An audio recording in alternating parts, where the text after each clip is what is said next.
Use the code CHICKEN in the shop. Hey guys, the Chicken is here. We are back today with another Boom Beach video. In today's video, guys, we just finished up our live stream over on Chicken Gaming, and man, what a stream. That was crazy. We went on a huge run. We got up to top 395, I think is where we're at right now. And now we just got to see, is it going to be enough to hold on to that top 500? So I'm going to wait, and I'm going to see how the leaderboard shifts up until the last minute, and then if we need to attack again, we can. But it's tough, though, because at 2450, that would mean we would start a full rank higher the next season. So definitely some things to think about there. It's always tough when you're going into the end of the season where it makes sense to stop playing, where it doesn't make sense, and that kind of thing. But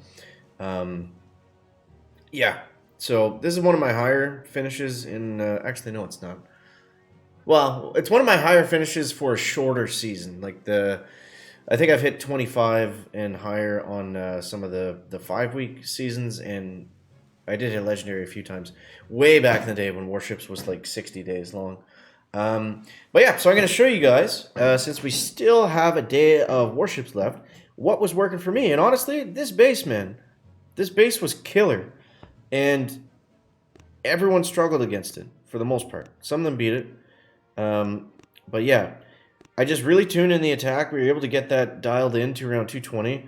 This one was wild, though. I mean, this one was lucky. Like, I should have lost this for sure. But look at this last attack. I should have lost it, like I said. And if you guys want to see my live reaction to what was going on here. So this is him attacking me. And just look at how close this was. So I won by like 5 seconds. And then look at how close this is. It's absolutely ridiculous. So he goes over here, then he flares back there. He's kind of all over the place, to be honest. But yeah, he gets this one down, then he flanks up here, and look what happens. He totally would. I tuned in right about now, and he was at like 158 or something, and I got 143. But look what happens. Like, he totally would have beat me, no problem. I was actually like, oh no, he beat me. His flare expires, the rocket starts to target the bombers, and kills like 3 of them. And, he flares on from there, but it just took too many seconds. And I still only won by like 5 seconds, so that's how close it was at the very end. So that attack was insane.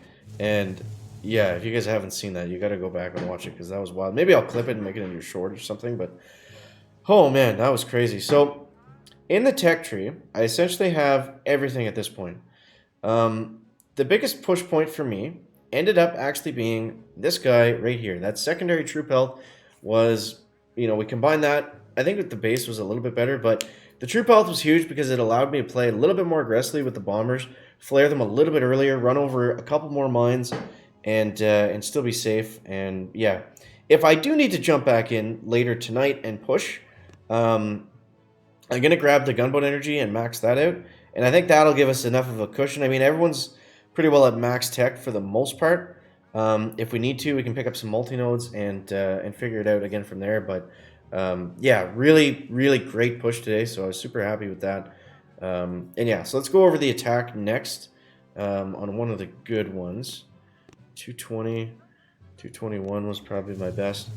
So it comes down to a few different bases. So for this base, I would come at it from the right side. Let's go and look at another one just to talk about the drop. This is a bad hit, but actually that's a bad example. It's the same base. Let's see. For this base, we come from the bottom. So that's the difference, is basically on the one we're coming out over here, I would throw 2 heavy choppers, 3 bombers down, let them clear about up to that engine, and then throw 1 heavy chopper, 2 bombers up this way. They're naturally just going to go, and what's going to happen is they're going to clear the engine over here, and then the engine over here, and then by that time, these guys are already down here on close to these 2 engines, and then you would BART out the lone one over here. But for this base, the one we're looking at right now, it's a little bit trickier, and you got to be super careful in the landing because that Doom Cannon takes almost 1 shot to take down a heavy chopper. That's with 100% troop health too. So I mean, those guys hurt quite a bit. But the trick to getting around them, I found, is to mix in some riflemen with your second winds. Now, yes, the rocket launchers are going to melt them, but it just makes the Doom Cannon target one more thing, and it means that a couple more heavies are going to survive. You know, I found that to help anyways, to do some early second winds coming across the bottom. 2 shocks, absolute maximum, because we want to save the rest of our gunboat energy for barding out one of the ERs. And on this base, we're going to actually bard out this one on the top far side, because everyone else is just going to simply flare over to here, or they're just going to go that way naturally, and then we flare them over to the left. So this does get a little bit tricky. You see right now, since most of the defenses are single target and most of them are out of the way, and also the mines are out of the way, I just free clear for a sec, and then we just go right ahead, and we're flaring right towards the end game right now. So we're going to flank down there. You want to try to keep your bombers alive as much as you can. I lost a lot of them to that rocket launcher, which I just noticed, but yeah. And what's always most important, flare first, then do your artilleries. People make this mistake all the time. I do it too, you know, sometimes it's just by like happenstance, but it's always faster to flare first, then do your artilleries as your troops are moving. You know, a silly little thing, but it'll save you seconds, and over the course of the season, you know, that can determine your fate for sure, just a handful of seconds. So yeah, that's the attack. And let's show you guys how they were getting on against this base, because this base was definitely the MVP of this push here.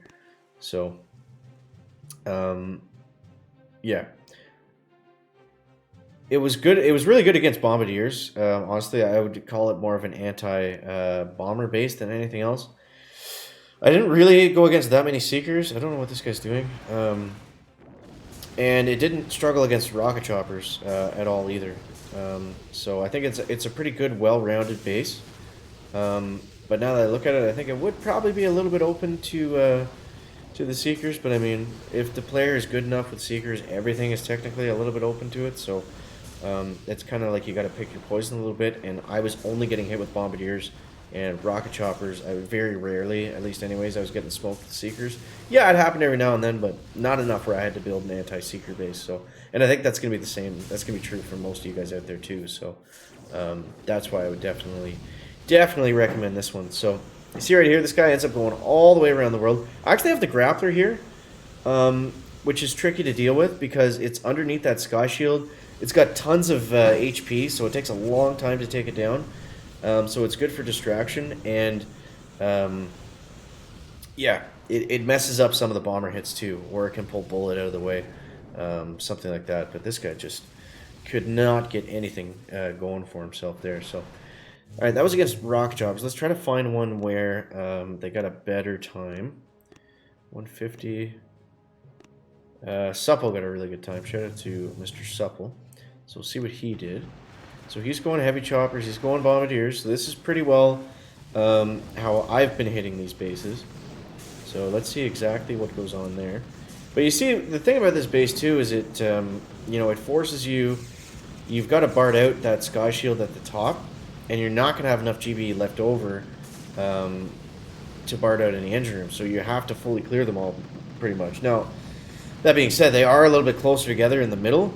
So I think a better use of GBE would just be to not bard out the sky shield at the top, go hard on the second winds in the middle, make sure that you're not getting grapplered. Yeah, I mean, this guy had the right idea with the critters. That was definitely a way to do it, but yeah, it didn't really do anything wrong. It's just it's just a tough base to get a really good time on. Look at all the critters there. Oh my god, all the critters in the world. So yeah, there it is, guys, and we'll see. I mean, even just in the span of this video, we've already gone down a couple spots, so the stars are moving. It's always interesting to see, you know, how quickly the stars move. Like, typically, the last few seasons anyways, 24 has been safe, and here we are, still a day left to go, and 24 isn't even on the top 500 at the moment, so I wouldn't be surprised if we have to dive back in.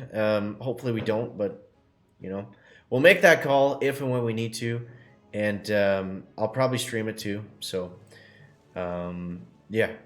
But yeah, what a crazy season. We'll talk about it, like we'll do a whole season wrap up and review once it's finally done. But yeah, hope you guys enjoyed. Thank you for tagging along, and appreciate you guys. And we'll catch you the next one. Chicken out, backpack.